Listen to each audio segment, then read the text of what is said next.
Hello friends, are you there? Good evening.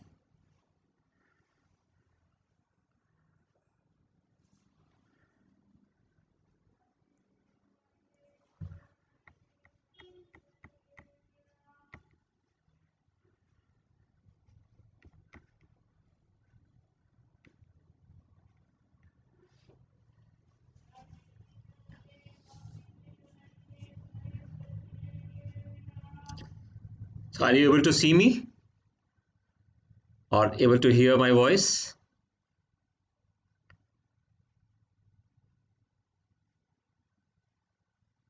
So are you able to see me or hear my voice? Please tell me by giving your thumbs up so that I understand that you are getting my voice.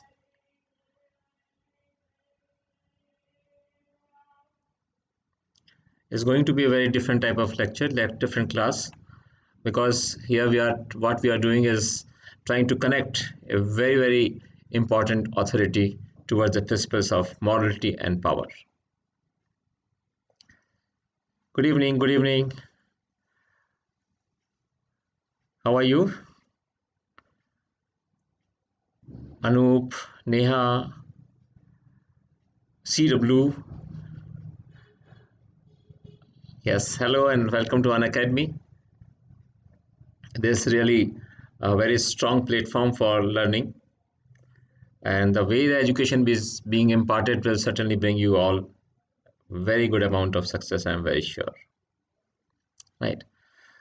So today, uh, what we are going to do is that two contrasting things: power and morality. Because when we talk about morality, then we are talking about how should we behave with our parents, neighbors, and all those things. On the other hand, power means something different. That you have power and different type of power. So you can have power from your weaponry, your post, or you can have power with your moral values. So the morals and morality and then power. So they appear to be connected with each other. Hello everybody, Sunil, welcome. So let us try to understand how this equation, power and morality, works effectively in life, and how can it bring you huge heap of marks in the examination. I can tell you that this year in 2020, I'm taking all those topics which are very important for the exam, the mains exam this year. And this is Gandhiji's year, we should remember. And this principle, because this has become now a very contentious issue in the current scenario, so it becomes very pertinent that it may appear in the exam with huge probability, right? So when we move further, then we shall see, oh, what happened.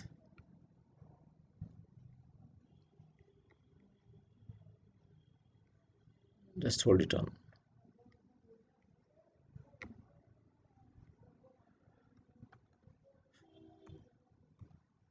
Yes.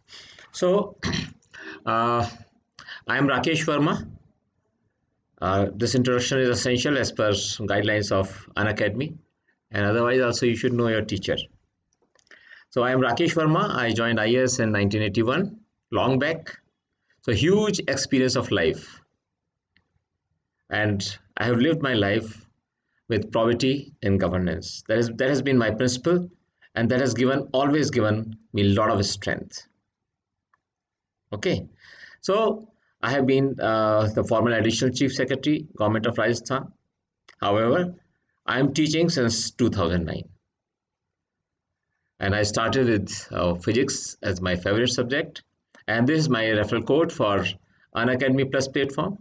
If you wish to join Unacademy Plus, where we deal all these things in details because the classes are of 2 hours duration, you can use this code to join the program. And this is the right time to join the program. Okay, so my code is VRakeshV281. Thank you. So let us go ahead. Now, power basically is in two groups, and these two groups are very differently oriented, very, very differently oriented. One is known as expert power, you know, and it gains strength from the skills or expertise of the person. So suppose someone is skilled in making extraordinary antennas for Navy. So he is having that type of skill and expertise. So that gives him power, a lot of power, because the organization needs those skills and expertise.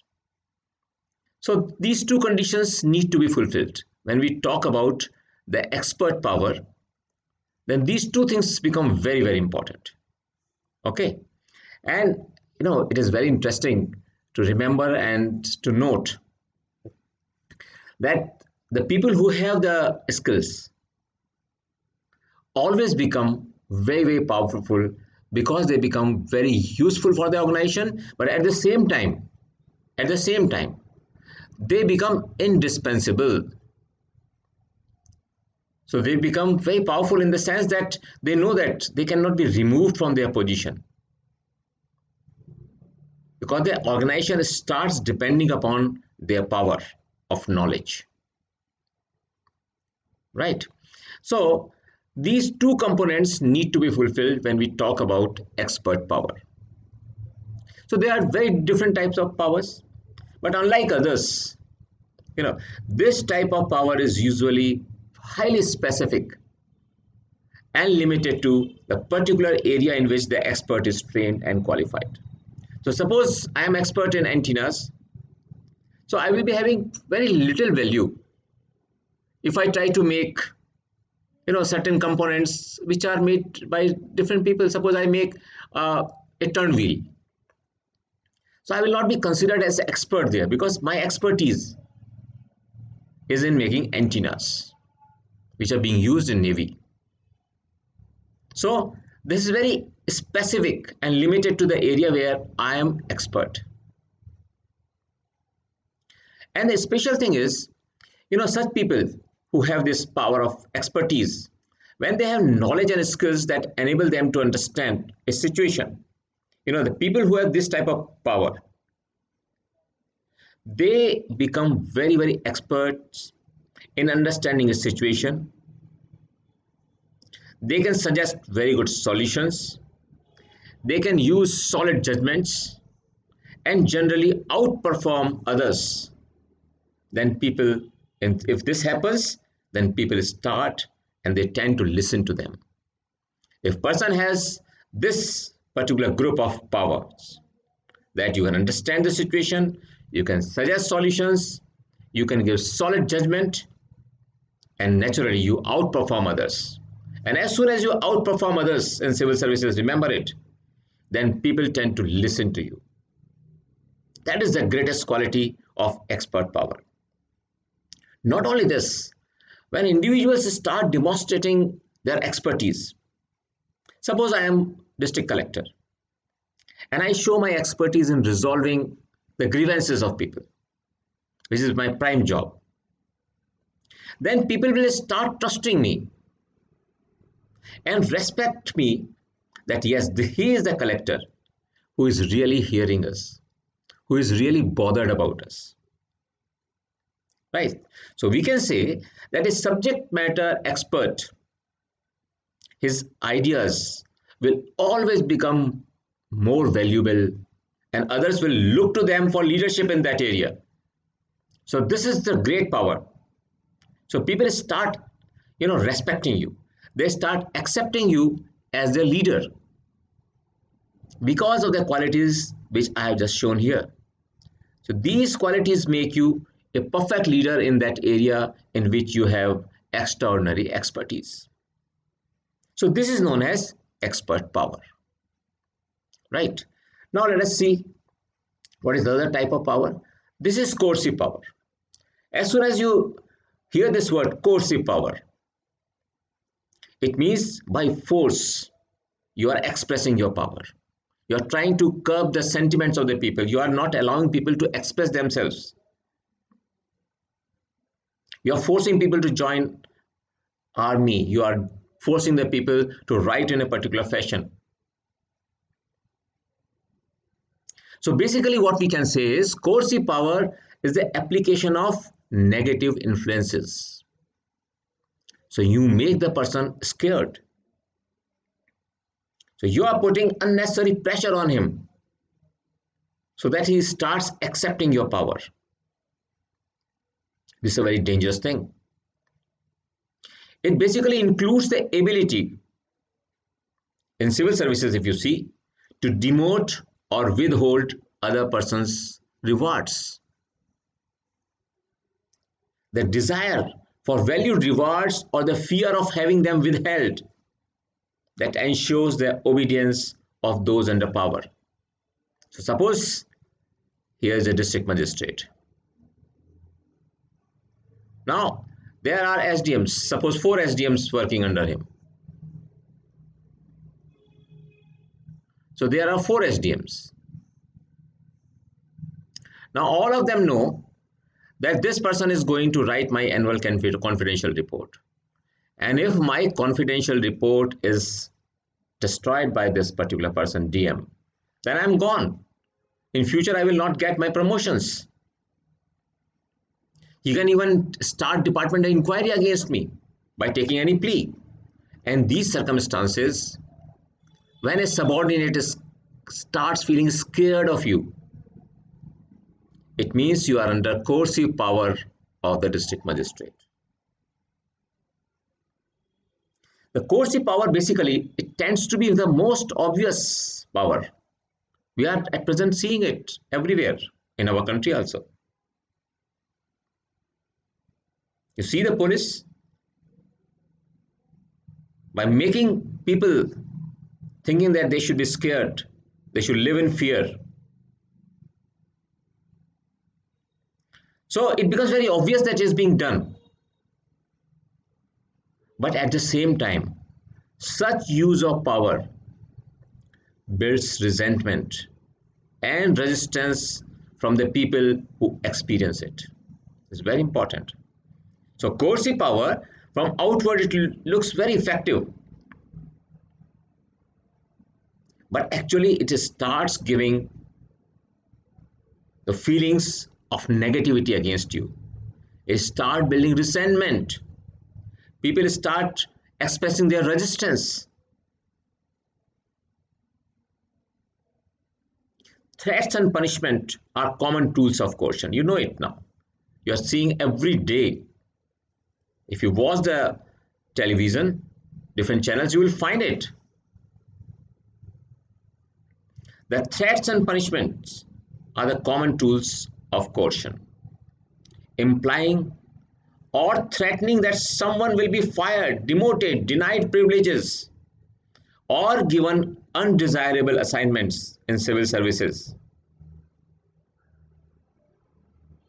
They directly indicate, these things directly indicate that your boss is trying to use coercive power.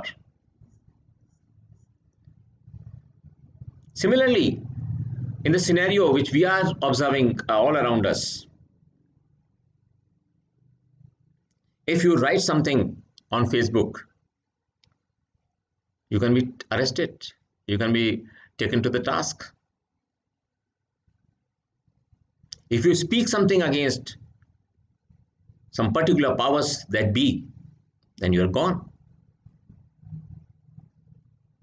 So this is basically known as coercive power. Yes, Nirmal, coercive power will never give you long-term results. So coercive power does not have the strength to survive. And that's why we say that the extensive use of coercive power is rarely appropriate. It is not at all good thing in any organization or in a country setting whatsoever it is. And relying on these forms of power alone will result in a very cold, impoverished style of leadership ultimately. You might be a very bright leader at this particular moment, but slowly, because everyone wants in this world, when we have come in this world, we want that we should have freedom, and that's the constitutional provision.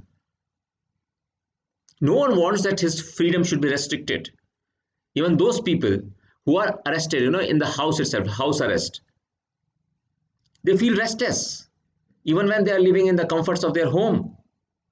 They want freedom, they want to come out, they want to meet people, they want to speak whatsoever they want. So the coercive power is very, very dangerous. Yes, Aishwarya, what should we do when we are facing coercive power? It's very simple. When in government service, as civil servant, you are facing coercive power, then you have to develop a mechanism of your own. Suppose he's the DM and he's bothered about statistics, the figures, rather than quality.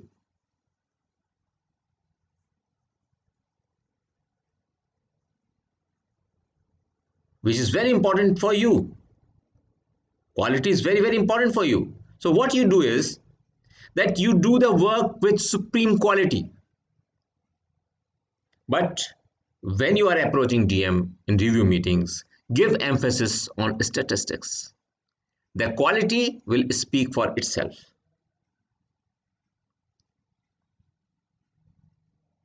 Similarly, in public situations, when we are facing coercive power, the best thing which is at present also being done by students, by other persons at different places, a very simple thing. They are just reading the preamble of Constitution. The greatest power, everything emanates from our Constitution. So we are reminding powers that be that this is our Constitution, where we are empowered. The common person is empowered. That's why this Constitution was made.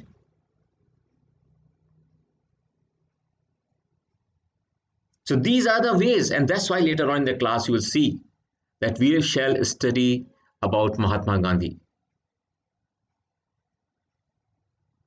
We shall see, just see. I have myself seen the emergency period as a student. But I'm telling you very, very truthfully that before the emergency, all my educational sessions were lagging behind. Sometimes the previous year exams were taking place in November next year. I'm just telling you my experience as a student, remember it. But after this particular period, in this period, exams started happening very, very rightly on time.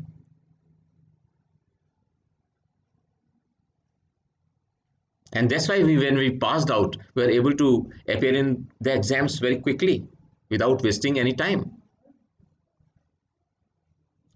Right.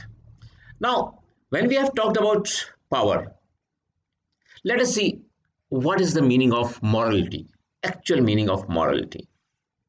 We know morals. Morals tell us this is good, this is bad, this is right, this is wrong.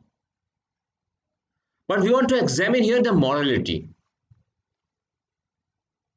Basically, morality, when we talk about morality, it is the differentiation of intentions, decisions, and actions between those they are distinguished as proper and those which are distinguished and these which are designated as improper actions.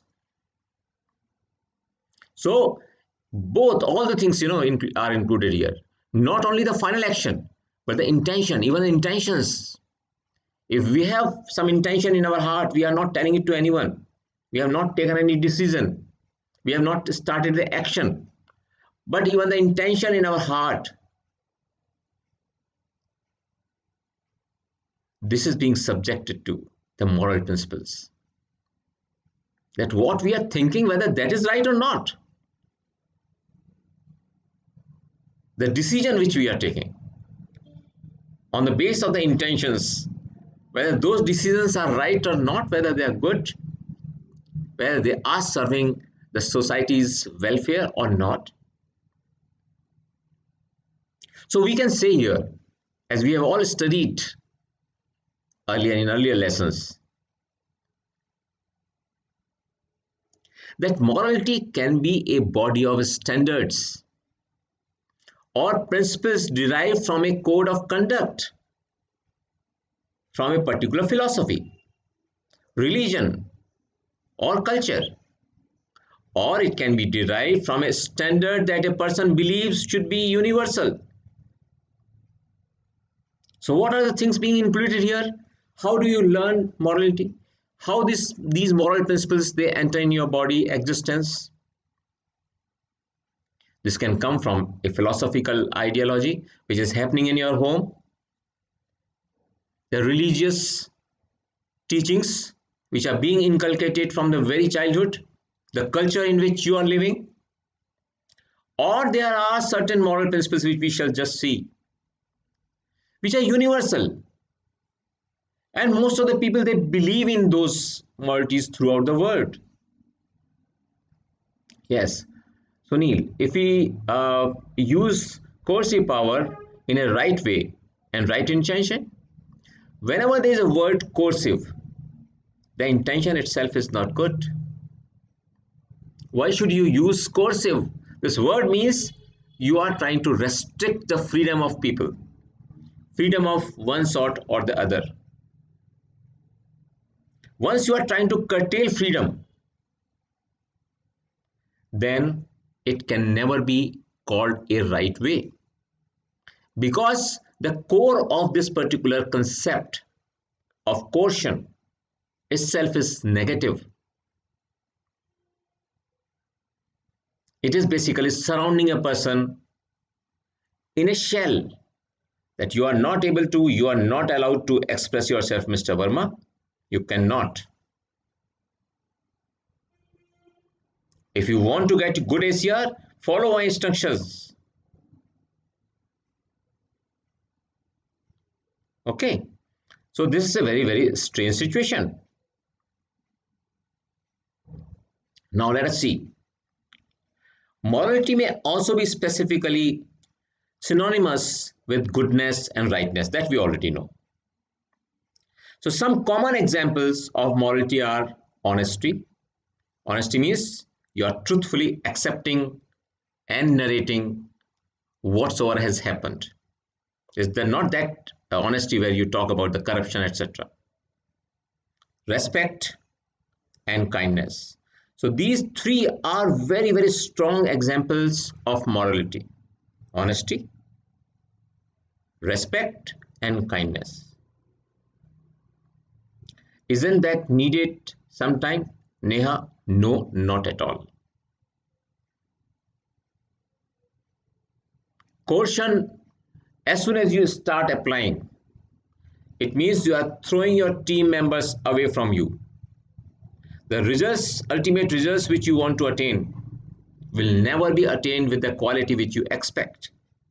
People will do your work, people will try to perform because they have their own moral principles that I have to perform excellently always, but there will be a resentment. This is the basic principle of ethics, that every time we should be doing something which is good. At least we should try to do that. In the afternoon class, we learned about it. Okay. Good IAS officers are transferred to Naxal areas by coercive power. No, no, no. That is not coercive power. That is not coercive power. That is a power which can be of both the types. Suppose I am very competent in handling the people, who run away from jails, who run away to and who do dirty things. So I am allowed to handle those people. I have one of my very close friends, Mr. Arora. He is now additional DG in Tamil Nadu. So he is expert in handling the Naxalites. So he's always posted in that region. So that is reward to him. He's been rewarded so many times by the government. But at the same time, if some officer is not working as per the wishes of the powers that be, then he can be sent there as punishment, and then there it is coercive power. Okay, beta?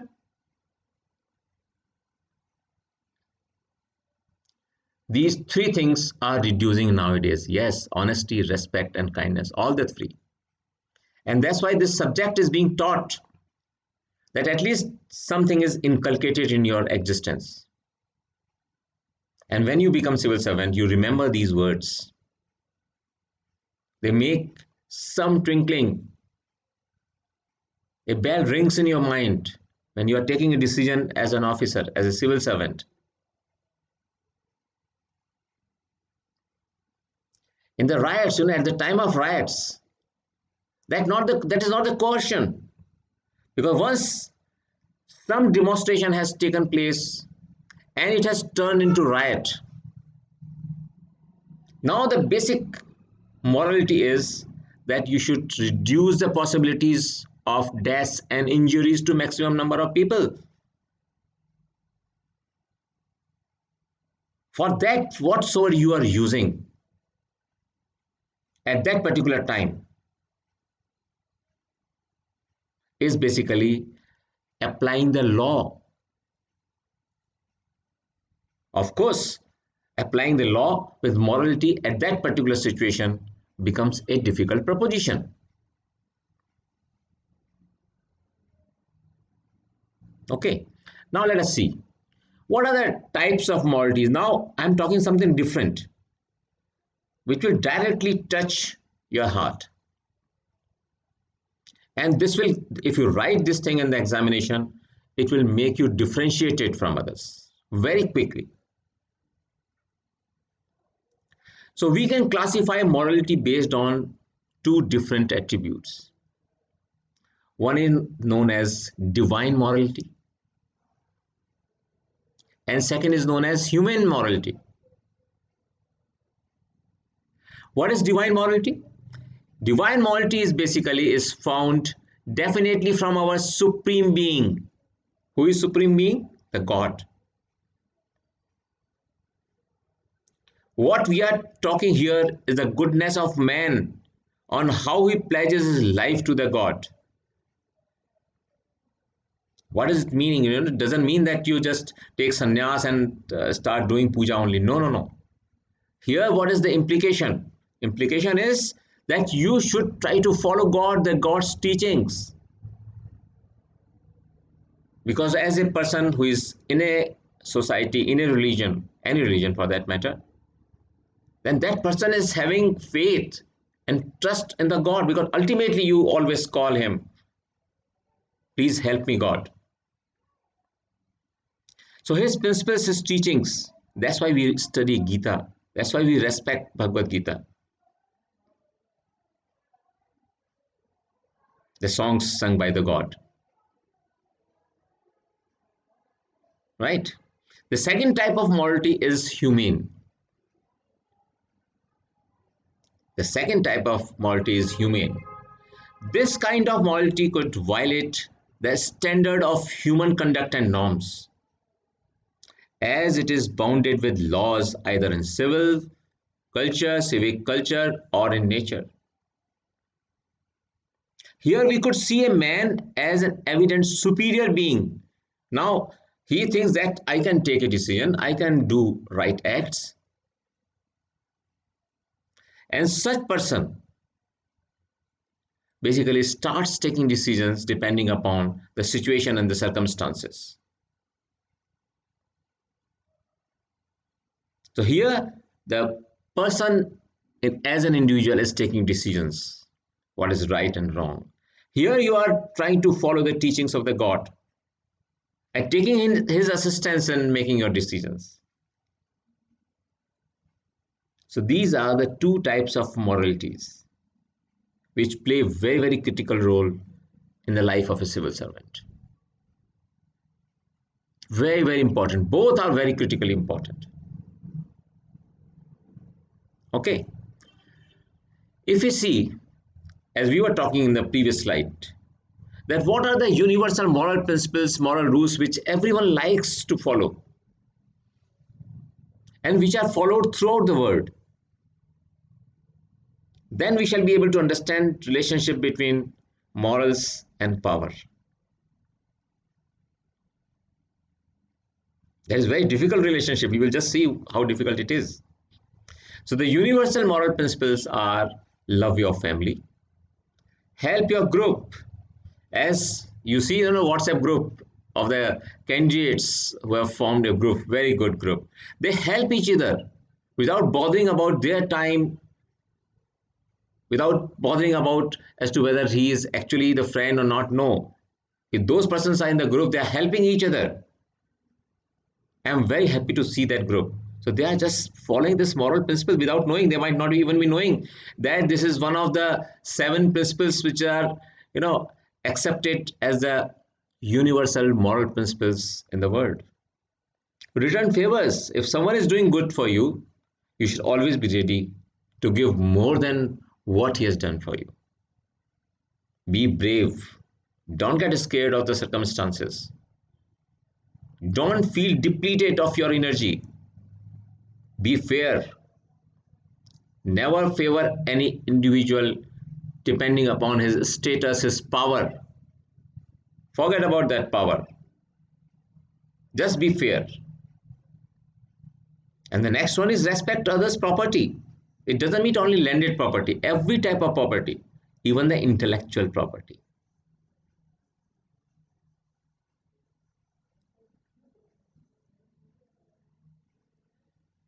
You have to respect that. And defer to the authority. What is the meaning of defer here? Deference. Basically, if you just write this like this, you will understand. Deference means accept and the following up of the authorities, orders, directions, and guidance in deference to the principles laid down by the authority. This is the sentence which is generally used. So in compliance of that. Okay, now if you move further, this is the slide which has only 3 points, but this is very, very important slide to create a link between power and morality. Just see here. Power causes disinhibitions. What is disinhibition? Inhibition means you just think twice. You are not openly speaking out. So you are feeling inhibited in expressing yourselves. But once you attain that power, don't bother about anything. So such disinhibition basically can lead to immoral impulses.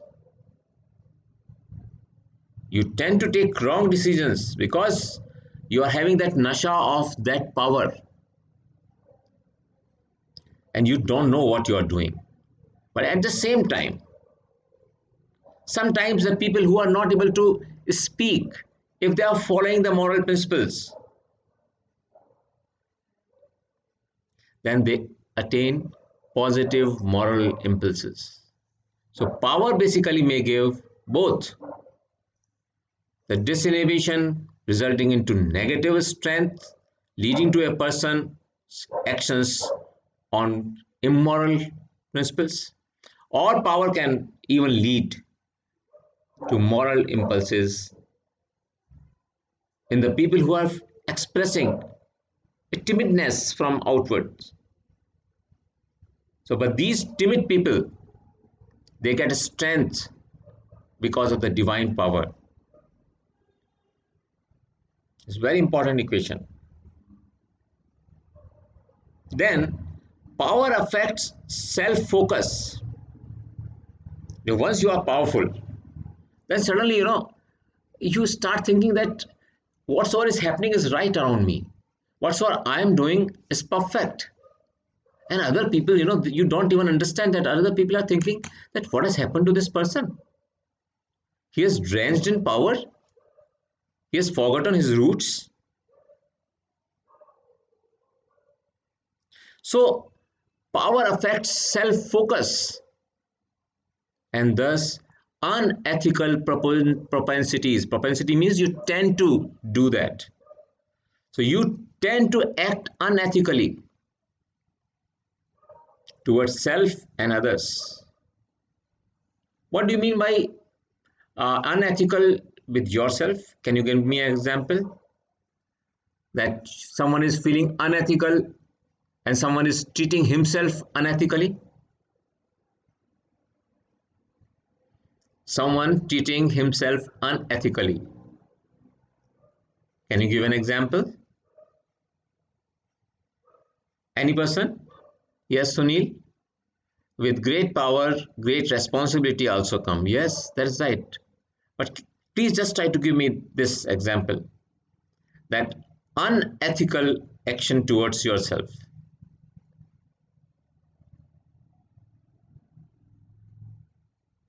Not reading for UPSC. Okay, okay, okay. This one example, not bad, not bad. But I want some focus thing. Denying health.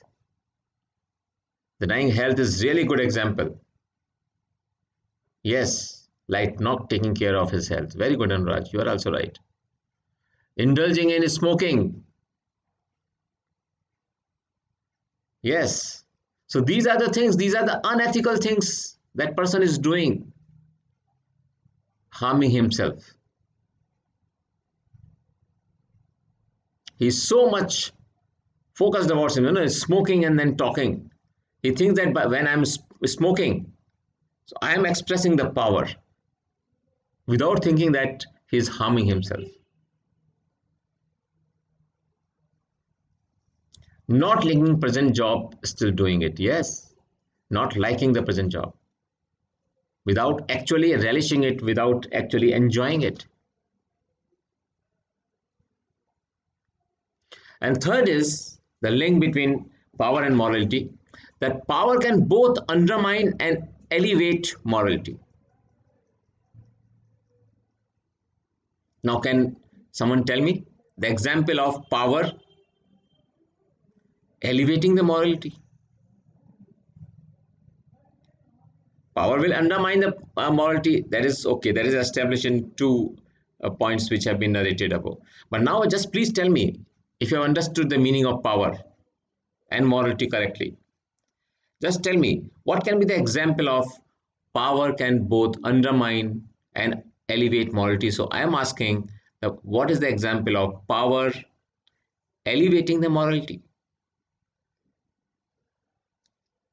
Can you give me an example? There are thousands of examples in this word.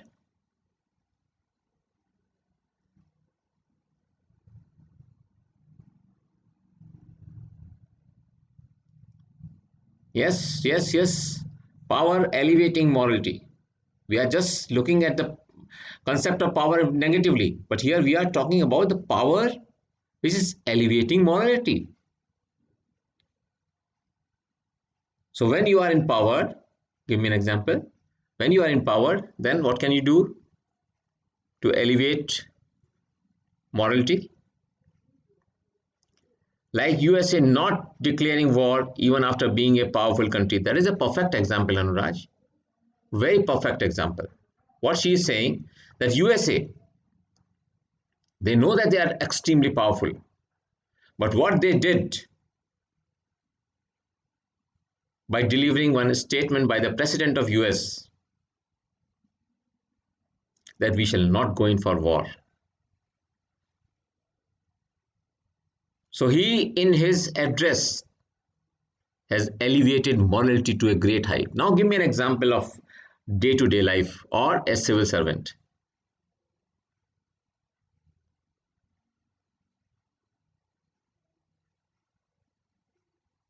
Yes, Neha. Like Buddha spreading his preachings to reform the life of people. A beautiful example. Very, very good. You are my students. You are expected to give such answers. Yes, power elevating morality in the national perspective or in the civil service perspective.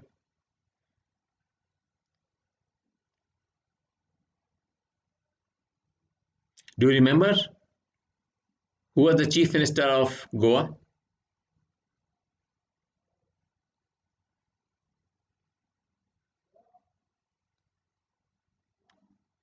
Who was chief minister of Goa? Oh, Nirmal, you have touched my heart because it is the last example which I was going to give. The power which was power of expertise with APJ Abdul Kalam, which he used to spread such high moral principles in the society. He motivated and took people all along with his existence to spread this message of morality. Manohar Parrikar, he was a dead honest man, an IITian. So when he became powerful, and when he became chief minister, the moral principles which he was spreading were unparalleled, and that's why they were not able to think any alternative to Mr. Parrikar at that particular time. So these real life experiences make your answers rich. Remember it. So this is the link between power and morality. Right. Now, the very, very important conclusion which was basically made by Mahatma Gandhi in relation to power and morality. Very important question, not only for GS4, but essay also.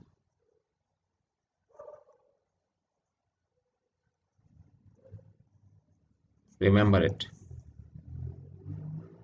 Now, let's start the story. A very important story relating to Mahatma Gandhi. Very, very important. You know, Mahatma Gandhi was a principled proponent of non-violence. We all know. It was first and foremost tool in his hands because he placed central importance on morality. Non-violence is one of the greatest principles of morality and virtues. Underpinning Gandhi's commitment to non-violence is profound moral principle known as ahimsa, which means non-harm or non-injury to all living things in thought, word and deed. Remember it. Thought. So even in your thoughts, you should not think of harming someone.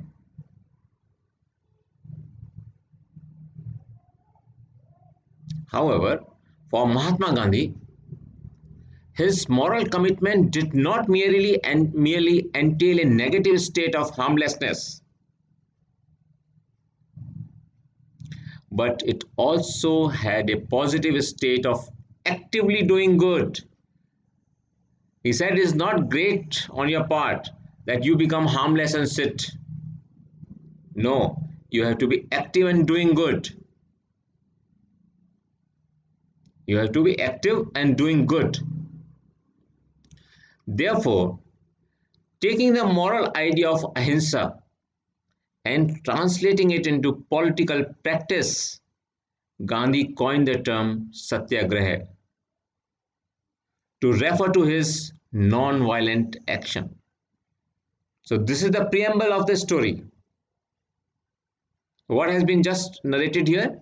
That he used to believe very strongly on the principles of truthfulness, non-violence, and this principle of non-violence, he was always trying to imply that you have to be actively doing good, and that gave birth to satyagraha, refer to his non-violent action. Now this is the first part, starting off the story linking power and morality. Okay, now let us see. Satyagraha is considered the ultimate example of principled non-violence, given its foundations in the Hindu religion and its subsequent moral impetus derived from its connection to truth. Now, the meaning of Satyagraha. Satya means truth and Agraha means insistence. So when you are doing Satyagraha, it means you are holding on to the truth. And so implies working steadily towards discovery of truth. That was his story. Now the difference comes here. This is known to everyone. Now the moral application. The moral weapon of Satyagraha. The moral weapon of Satyagraha in this discovery, is non-violence. And the reason for this is that no one has the right to coerce others. Now, Neha, remember it. No one has the right to coerce others to act according to his own view of truth. So, with power in your hands, you always think that what I am thinking is the truth. And with this truth, others should obey me. So, no one has the right to coerce others to act according to their own view of truth. अरे भाई दूसरे person को भी अधिकार है कि वो भी एनालिसिस करे, वो भी देखे कि क्या सच है. So why no one has the right to coerce? No one has the right to coerce others because no one is capable of knowing the absolute truth. So how can you consider that the view you are having is the only truth? No one knows about the absolute truth. So no one has the right to coerce others on the basis of your own thoughts. So whenever there is conflict,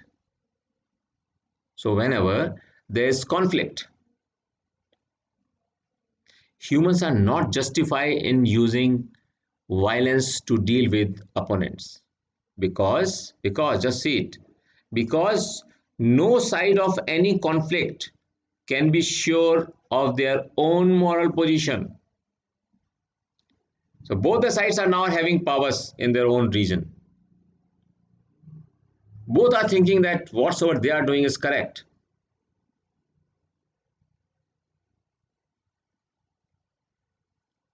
But that moral position which is being taken along with power becomes very hazy.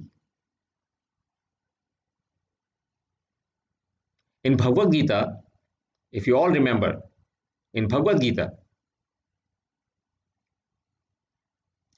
the moral principles being taken by both the parties were different. And that's why Arjun got confused and he had to take support of Lord Krishna. The point is that to use violence to punish or inflicting sufferings on others is therefore unjustifiably forcing others to accept the negative consequences of our moral mistakes. So as soon as we are trying to use power and the force,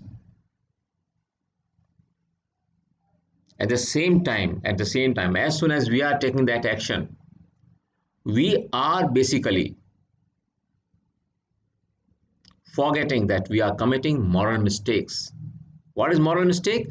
Knowingly doing something, that something is wrong, we are doing it. Because moral position is hazy, you don't even know what is right, what is wrong. That's why Lord Krishna had to give the huge teachings to Arjuna.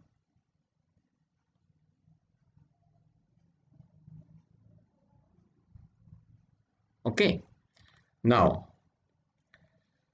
Mahatma Gandhi referred to non-violence as policy. Now just very important thing. Mahatma Gandhi, now we are coming to the central portion of the answer.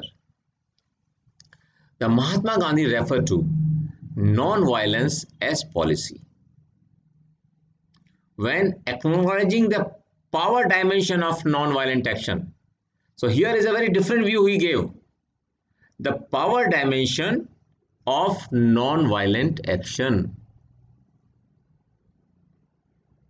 So he says that when the action is non-violent, ahinsatmak, then it gains power automatically. This we have not studied earlier. So if there is a non-violent action, then it gains power.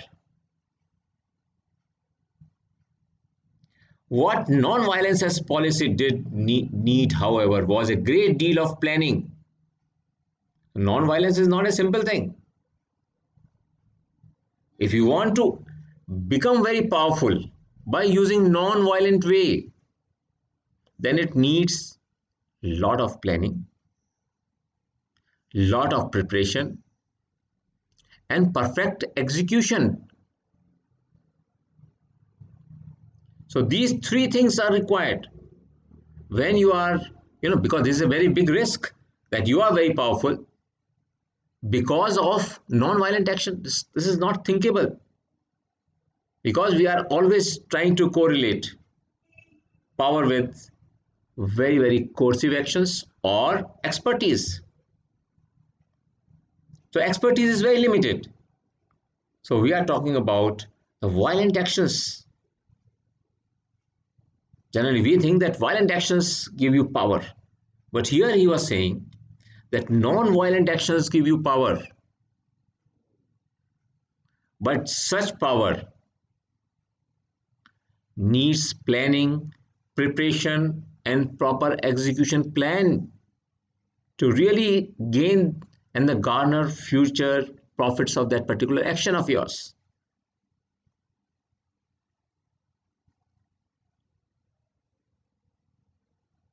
Now, numerous methods employed by Gandhiji fit this description of non-violence as policy. In other words, pragmatic non-violence. Can anyone tell me what can you conclude by pragmatic non-violence? Because we have used this word pragmatic so many times. Can you just tell me what is the meaning of pragmatic non-violence? What do you understand by this? Non-violence is all right. You are going in for ahimsa. But pragmatic non-violence, what does it mean? Yes, bache, Aishwarya, Neha, Sunil, any one of you who can tell me what can be the meaning of pragmatic non-violence? Think of it and tell me.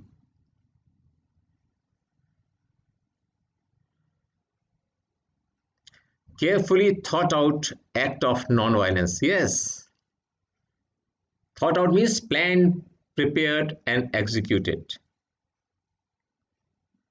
Neha says non-violence that creates an effect on others, that takes leadership. That is also correct. Very good. Both of you have given different dimensional answers, but both are excellent answers. Anyone else? Anyone else who can give the answer? Who can think of good answer? Because we have studied everything here in this chapter itself. Yes, Sunil, जो use किया जा सके ये भी सही है, लेकिन कैसे यूज किया जा सके? जिसके अंदर प्रॉपर प्लानिंग हो, सोच हो और उसको एग्जीक्यूट करने का उसके पास मैकेनिज्म हो,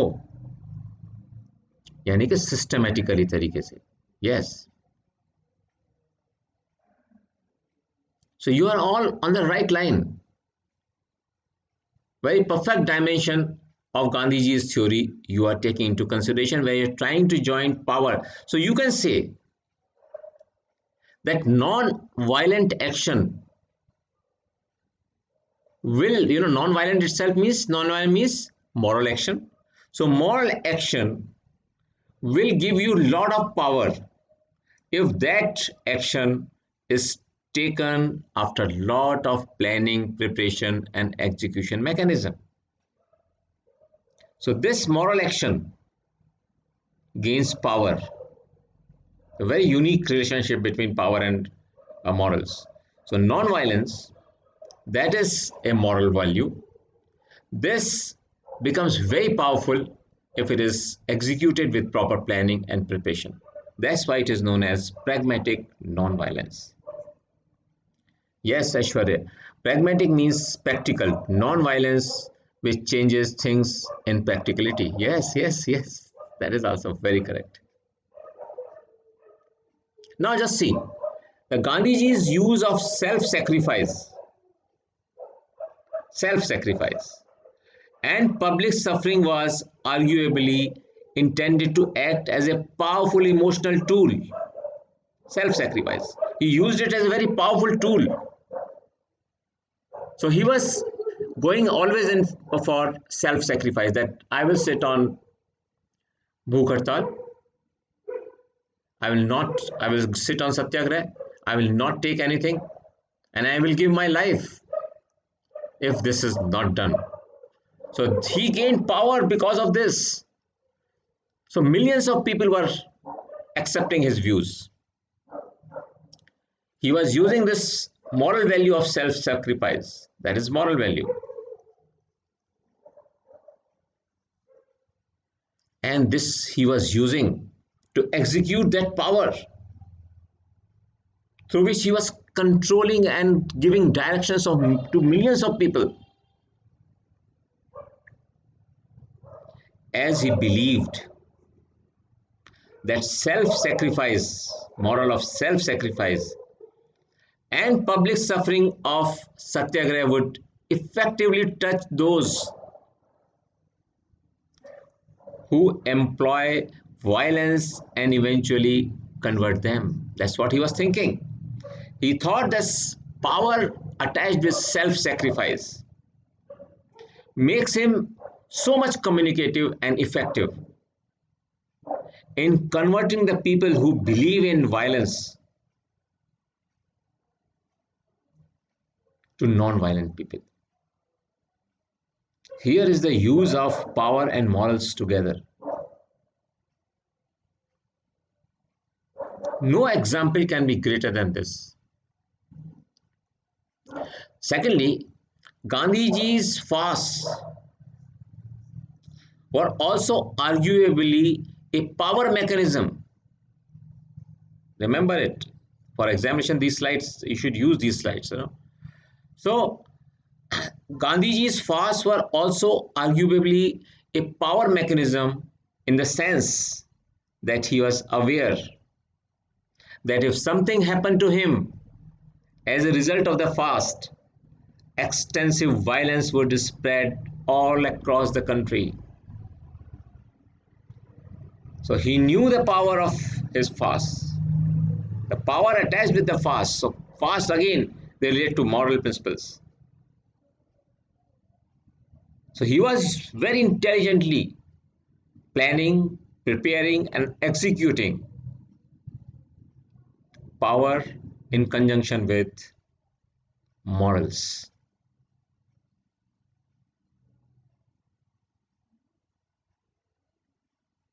Okay, so what we can say, despite the obvious concern for morality,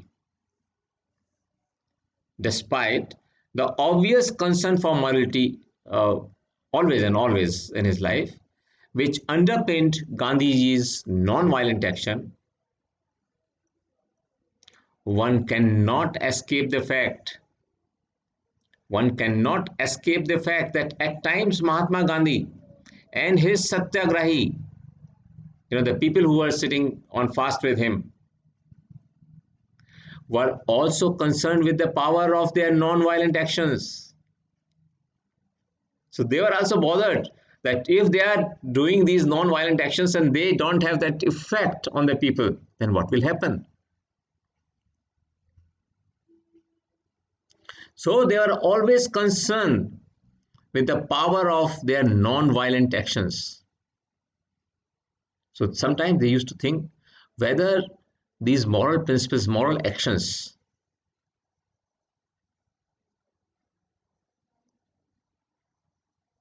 will have that expected power.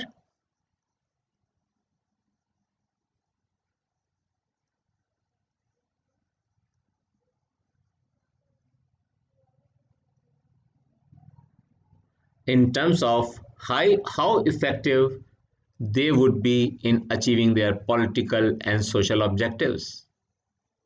Very, very difficult para it is. Difficult not in language, not in understanding, but to understand the philosophy of power and morality together. I would again like to read it for you people.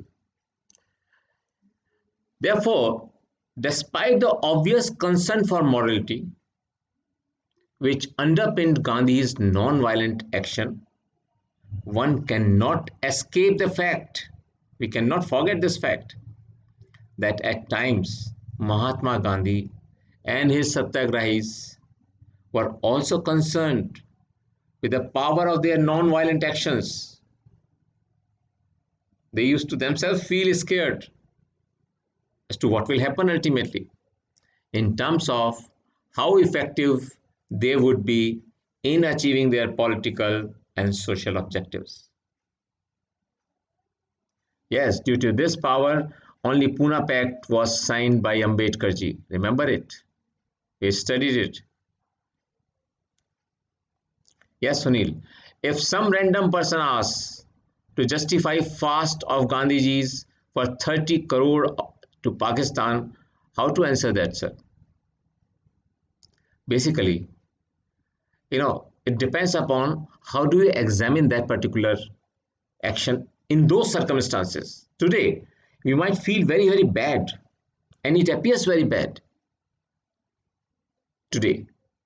But if we just look into the circumstances which were prevailing at that time, the country was in great stress. There was no food. People were killing each other. Then he thought, okay, if the new country is being made in the name of Pakistan, let me give some assistance. So at that time, he was thinking only on moral principles, not of power. He was thinking that he will wield much more power if he becomes generous and helps the person, the country which ultimately is going to be enemy. But he was not going to live for that. He did not live for seeing what ultimately happened.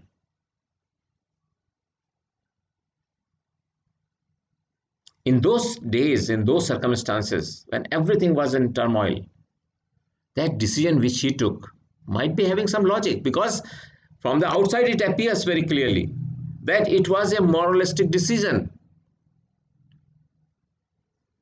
That might be an adverse decision for our country,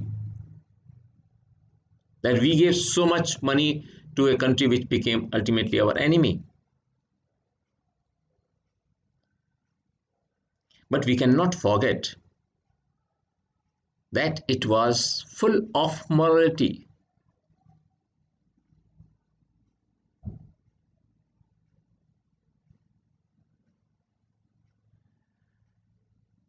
Yes, Aishwarya.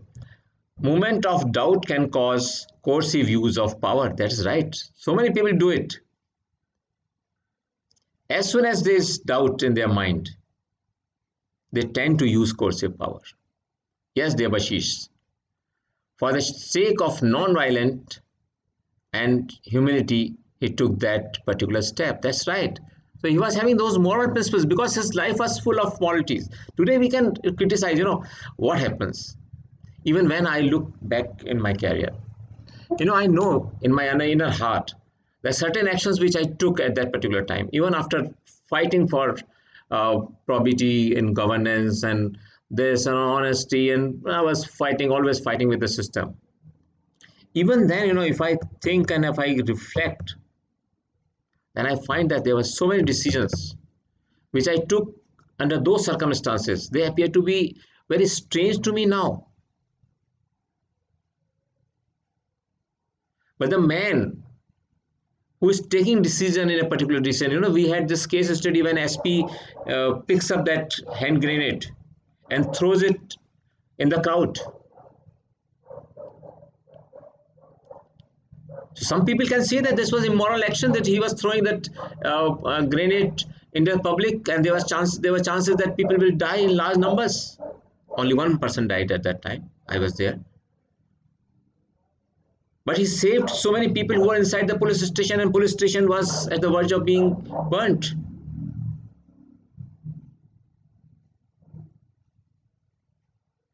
So these actions are taken on the perception of moral values which you have in your heart, and that makes you powerful. If the perception of things in your heart is making you powerful, not in coercive sense, but it is making you powerful so that you can have effect on millions of people. That power of satyagraha which he learned, with the power of use of moral and ethical principles.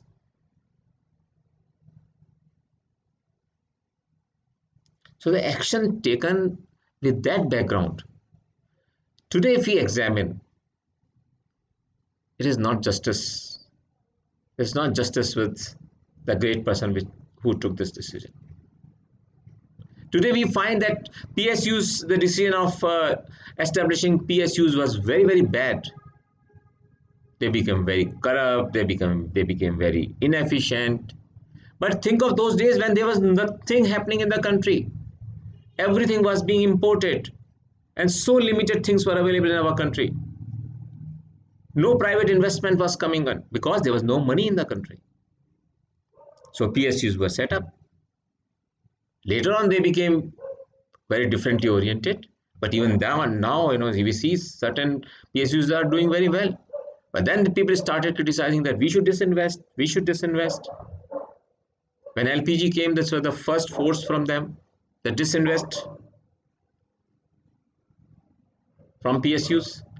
But think of those times when that decision was taken. The country was suffering. There was no infrastructure. There were only railway lines connecting their important points, which were important for the British people, not for us. There were hardly any airports in the country. No buses, no trains, nothing. No telecommunication, no lights, no water. So the decisions taken in those circumstances, if we color them today, is not correct according to me. Because when we are doing it, it means we are also not following the moral principles, not ethical principles. We have to evaluate the things in proper perspective.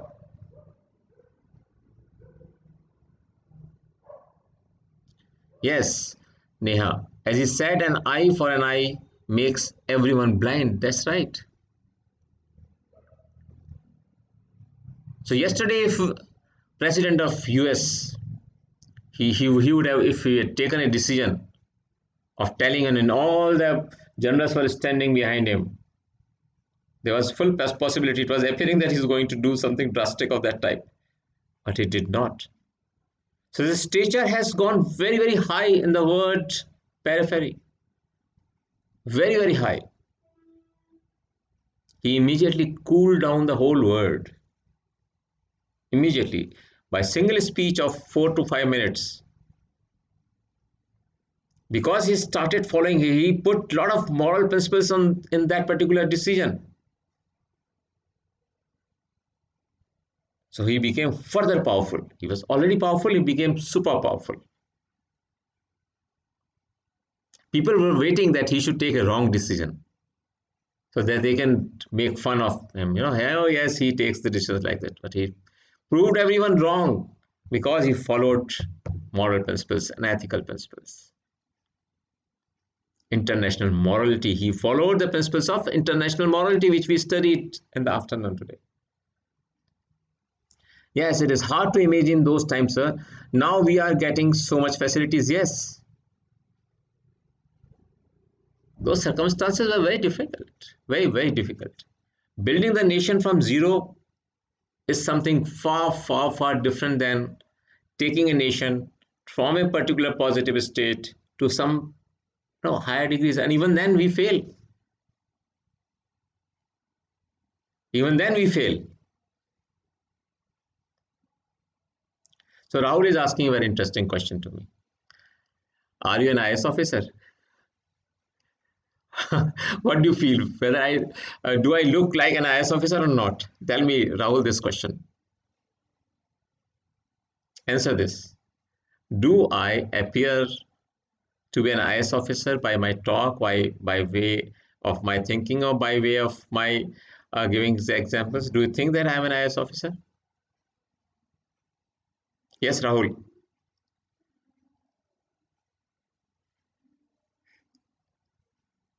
This is the most interesting question someone has ever asked me. Okay, so let me show you this slide that will शायद थोड़ा सा clarify कर देगी small bit of. This is my introductory slide.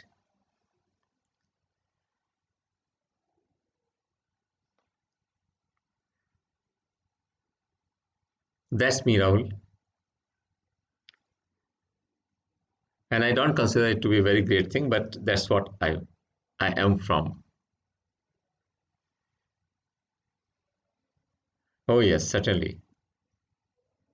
That's why I've written former additional chief secretary.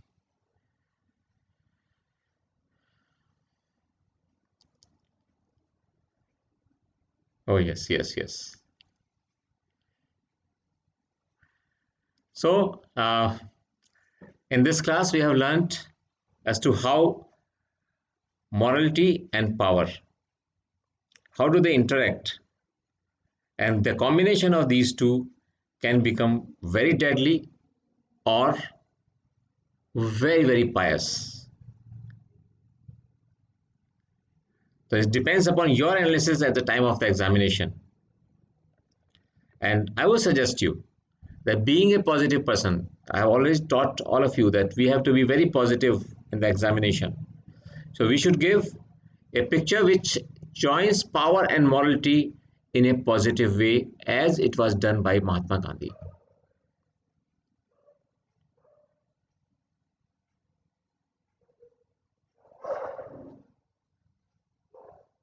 Okay, thank you, Rahul. Thank you very much. But you know, you are all my family members. And the people, the students who study with me and other classes, they know that we are having a very strong bond, very strong bond. And I have made an atmosphere for them that they should not stress themselves. This examination is not difficult one. The only thing is smart planning and proper execution. These sentences here. Proper planning, perfect preparation, without books, not much of books, not don't load yourself, don't put yourself under stress, and then execute in the examination perfectly.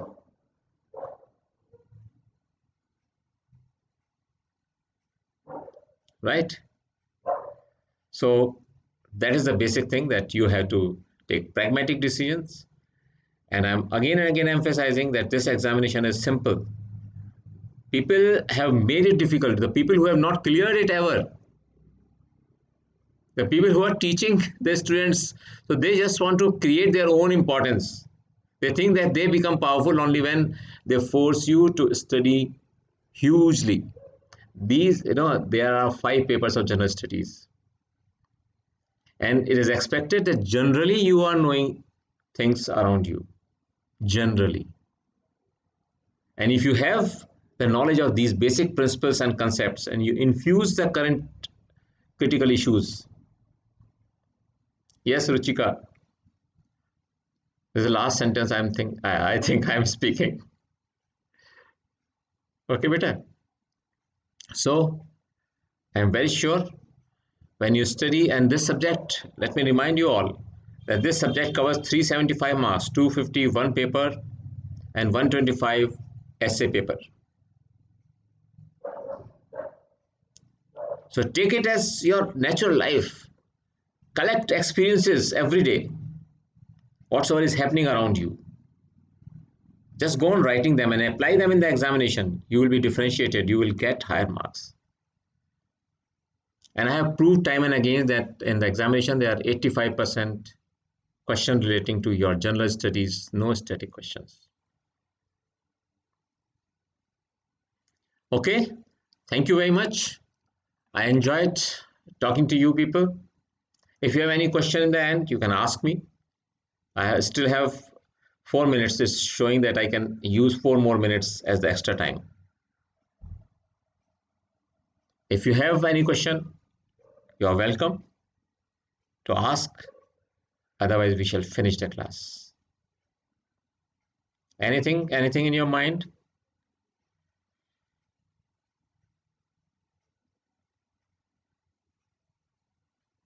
Any questions? Okay, then. Good night. Enjoy your evening. Take good food, have a walk, reflect on your actions, and move forward. Thank you very much. Good night.